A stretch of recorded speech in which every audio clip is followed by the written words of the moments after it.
नमस्कार मित्रों, स्वागत है सभी का। मेवाड़ का इतिहास चल रहा है और मेवाड़ के इतिहास में आज अपन चर्चा करेंगे महाराणा मोकल की। चलिए देखते हैं महाराणा मोकल को। महाराणा मोकल राजा बनेगा। राजा कब बनेगा तो बता देना 1421 में, और कब तक रहेगा 1433 तक रहेगा।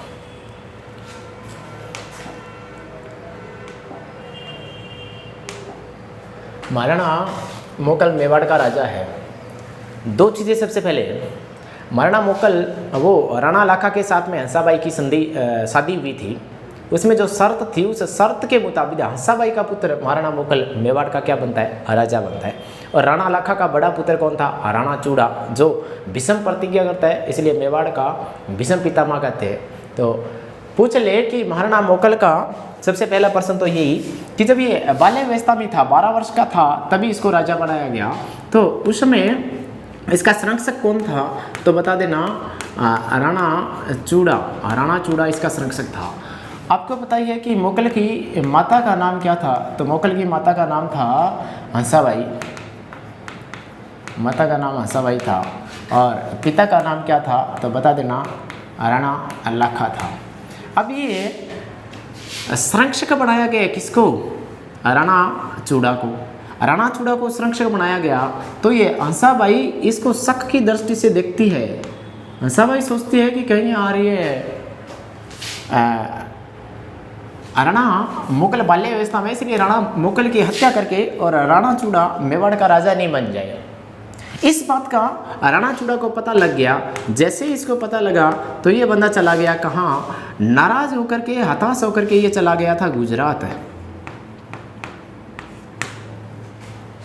अब जिलवाड़ा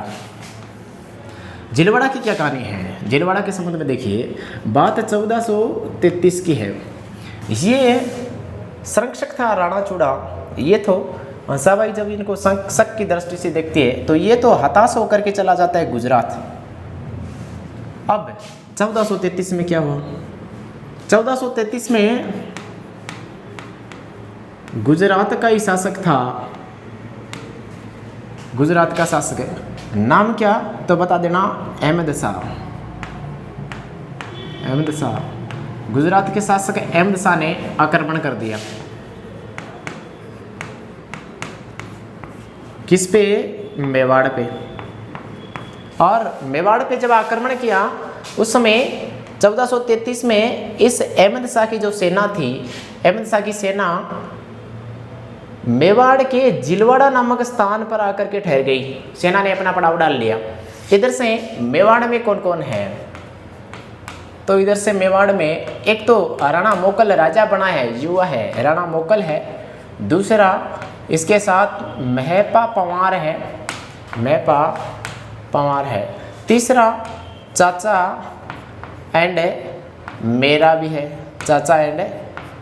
है, ये मेवाड़ की सेना में है। जैसे ही महाराणा मोकल को पता लगा कि 1433 में पता लगा कि अहमद शाह ने आक्रमण कर दिया है और सेना का पड़ाव यहाँ जिलवाड़ा में डाल दिया है, तो इधर से मेवाड़ी सेना भी चली और जिलवाड़ा के दूसरे किनारे पर सेना का पड़ाव डाल दिया। इस किनारे पे सेना खड़ी है किसकी, अहमद शाह की। इस किनारे पे सेना खड़ी है किसकी तो बता देना मेवाड़ की। अब क्या हुआ, युद्ध तो होना स्वाभाविक ही था। तो युद्ध की पहली रात इस बंदे ने एक चाल चली, क्या कि मेवाड़ी सेना तो बड़ी है, बहुत बड़ी सेना है, और गुजरात के अहमद शाह के पास कुछ एक सैनिक थे, छोटी सी सेना थी। तो इसको पता था कि संभव है मेवाड़ी सेना गुजरात के अहमद शाह को तो हरा ही देगी, तो क्यों नहीं इस अवसर का लाभ उठाया जाए।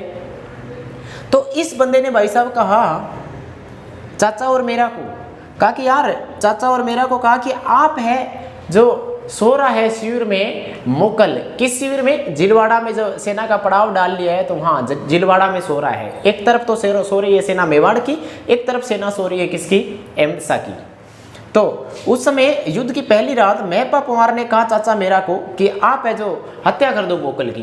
तो महपा पंवार के कहने पे चाचा और मेरा ने इस मोकल की 1433 में कर देते हैं हत्या। ये लो भाई साहब,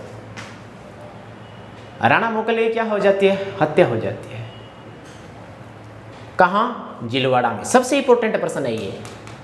चाचा मेरा ने राणा मोकल की हत्या कहाँ की थी? तो बता देना जिलवाड़ा में। कब की? 1433 में। आगे बढ़ते हैं। अब सबसे बड़ा प्रश्न तो यह है कि महाराणा लाखा के समय हम लोगों ने पढ़ा कि जब महाराणा लाखा पढ़ रहे थे तो महाराणा लाखा के दरबार में दो दरबारी थे। एक का नाम तो था जोटिंग भट्ट और दूसरे का नाम था धनेश्वर भट्ट। अब मैंने उसी समय बताया था कि आगे मोकल पढ़ेंगे तो मोकल के दरबार में भी दो दरबारी कवि आएंगे। एक का नाम तो होगा क्या? तो बता देना योगेश्वर भट्ट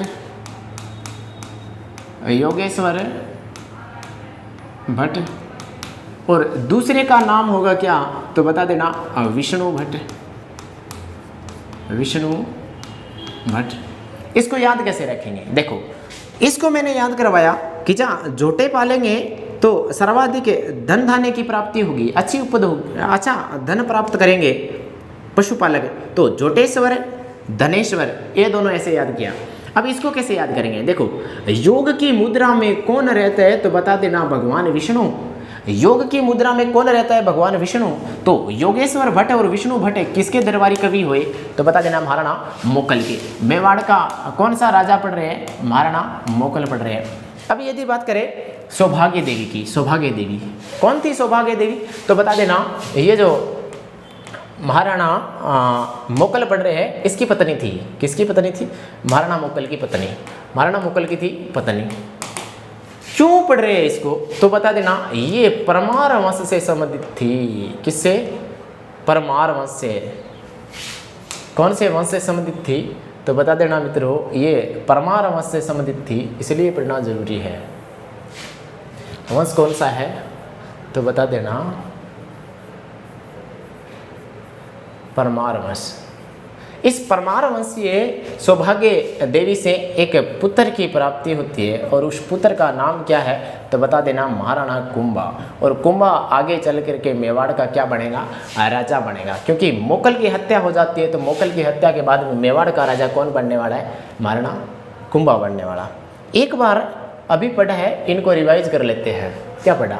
मैंने बताया कि आज अपन पढ़ने जा रहे हैं महाराणा मोकल। महाराणा मोकल राजा बनेगा कब? 1433 में। कब बनेगा? 1433 में, सॉरी 1421 में। और कब तक रहेगा? 1433 तक रहेगा।